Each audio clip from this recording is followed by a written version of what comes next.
you are. Hi, how are you? Today we have to read another chapter of the Twits. Yes, we stopped at the part where Mr. Twit was really angry because all the birds were sitting on top of the cage of the monkeys, and there was an enormous bird called the roly-poly bird, and all of the little birds and the roly-poly bird were sitting on the cage, and they were laughing at Mr. Twit, and they were laughing at him, and he was so furious because he didn't have any birds to eat on his bird pie. So he decided to put glue on the cage, okay? There you can see Mr. Twit painting the cage of the monkeys with glue, with the ladder. He's placing the ladder on the cage, and there are all the little monkeys, Mugglewump, his wife, and the two children looking at what he's doing, okay? There he is. The chapter is called Still No Bird Pie for Mr. Twit. Mr. Twit wasn't going to wait another week for his bird pie supper. He loved bird pie. It was his favorite meal. So that very same day, he went after the birds again. This time, he smeared all the top bars of the monkey cage with sticky glue, as well as the branches of the dead tree. "Now, I'll get you," he said, "whichever one you decide to sit on." The monkeys crouched inside the cage, watching what he was doing. And later on, when Roly-Poly Bird came swooping in for the evening chat, they shouted out, Don't land on our cage, Roly-Poly. It's covered with sticky glue, and so is the tree." And that evening, as the sun went down and all the birds came to roost, and the Roly-Poly Bird flew around the monkey cage and the dead big tree, singing out his warning. "There is sticky stuff now on the cage and the tree. If you land on either, you'll never get free. So fly away, stay up high. Oh, you'll finish up tomorrow in a hot bird pie."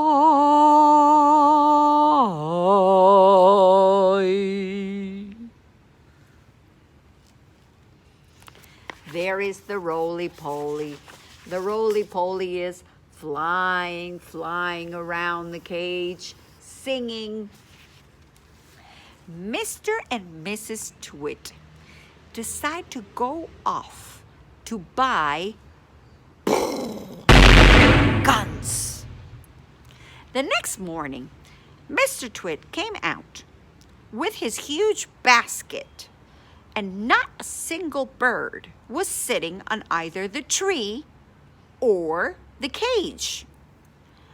They were all sitting on the roof of Mr. Twit's house. The Roly-Poly Bird was on the roof too.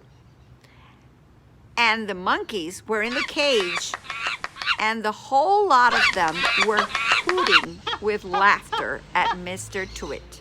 So the monkeys were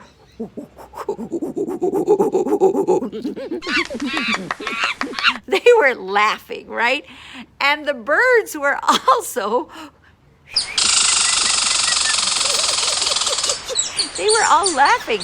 And Mr. Twit, even though he doesn't speak bird or monkey, he was like, "Ee!" He was furious. He knew that the monkeys and the birds were making fun of him. So he was upset.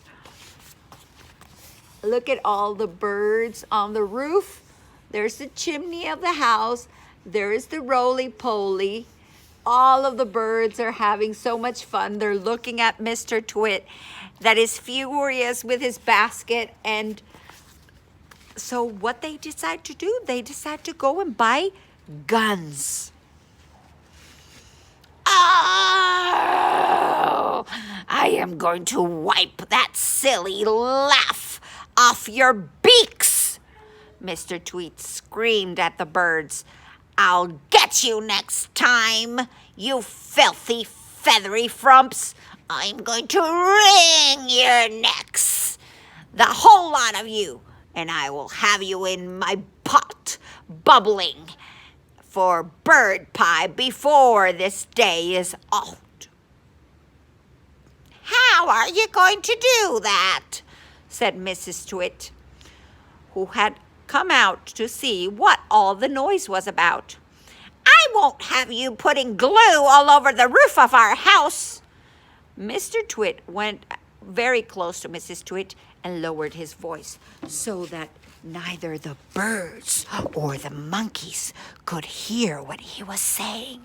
And he said,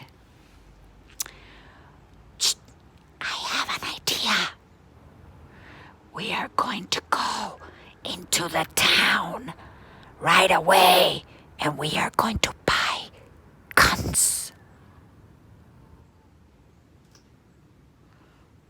Ooh, that is brilliant, cried Mrs. Twit, and they started grinning.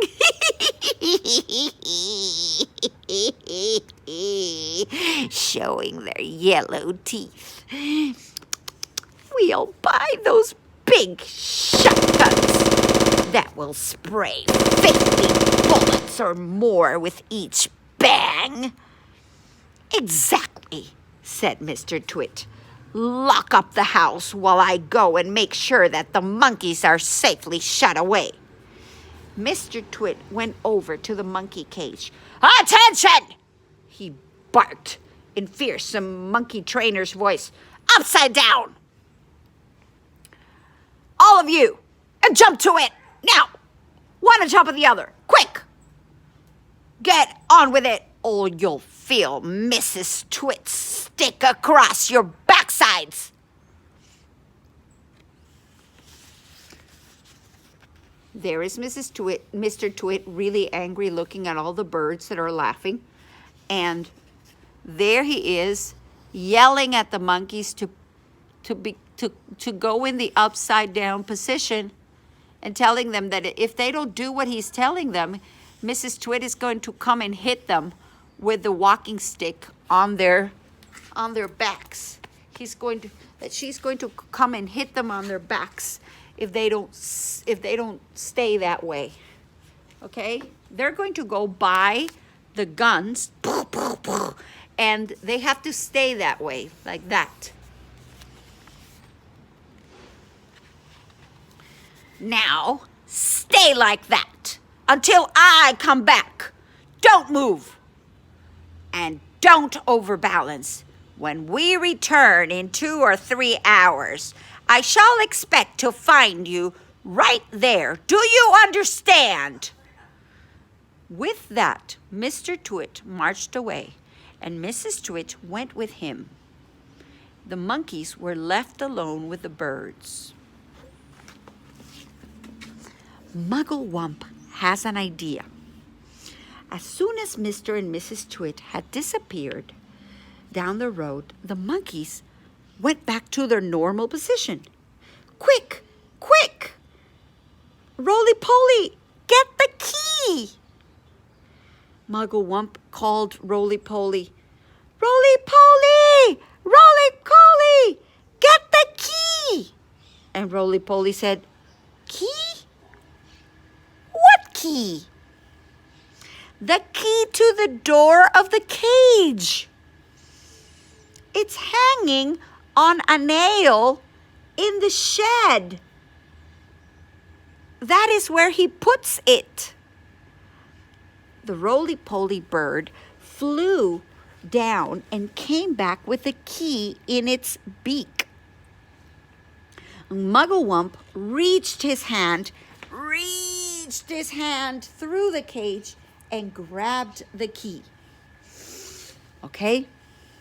And then he put the key in the lock. He unlocked the lock, turned it, and the door opened.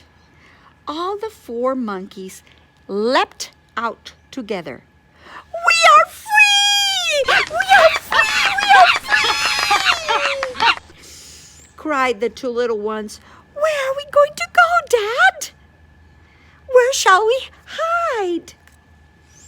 Don't get excited, said Mugglewump. Calm down, everybody.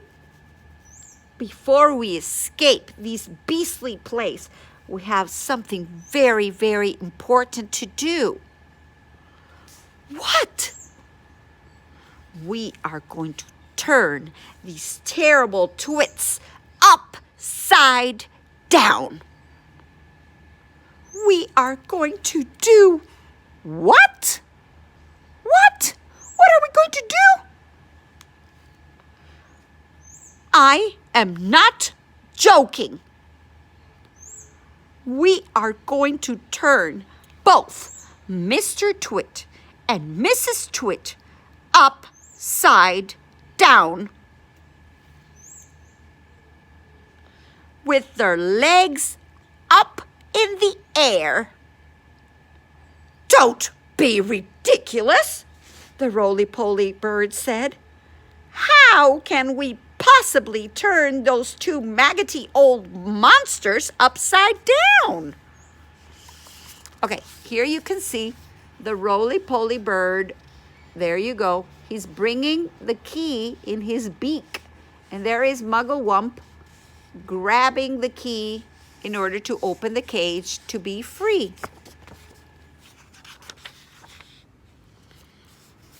We can, said Mugglewump.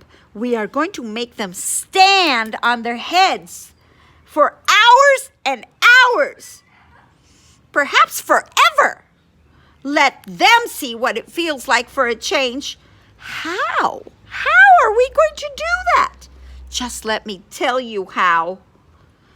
Mugglewump laid his head on one side with a tiny twinkling little smile, touched the corner of his mouth. Now and again, but not very often, I have a brilliant idea. This is one of them. Follow me, my friends, follow me.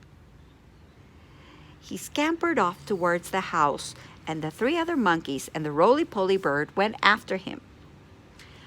Buckets and paintbrushes, he said. That's what we want. There are plenty in the work shed. Hurry up, everyone. Get a bucket and a paintbrush. Inside Mr. Twit's workshed, there was an enormous barrel of hog-tight sticky glue, the stuff he used for catching birds. Fill your buckets, Mugglewump ordered. We are now going into the big house. Mrs. Twit had hidden the key to the front door under the mat, and Mugglewump had seen her doing it, so it was easy for them to get inside the house. In went all 4 monkeys with their buckets of sticky glue. Then came the roly-poly bird flying in after them, with a bucket in his beak and a brush in his claw. There they go. There they go.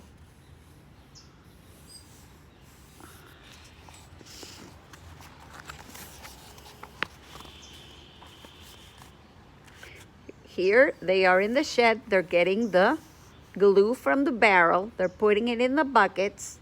There are all the buckets. They're putting the glue, the hog-tight glue, in the buckets, right? And they're going inside the house. And that's where we are stopping. What are they going to do with the glue inside the house of Mr. and Mrs. Twit? How are they going to put Mrs. and Mrs. Twit upside down? Do you have an idea? We will have to wait. I hope you like these 2 chapters. Mwah! Love you.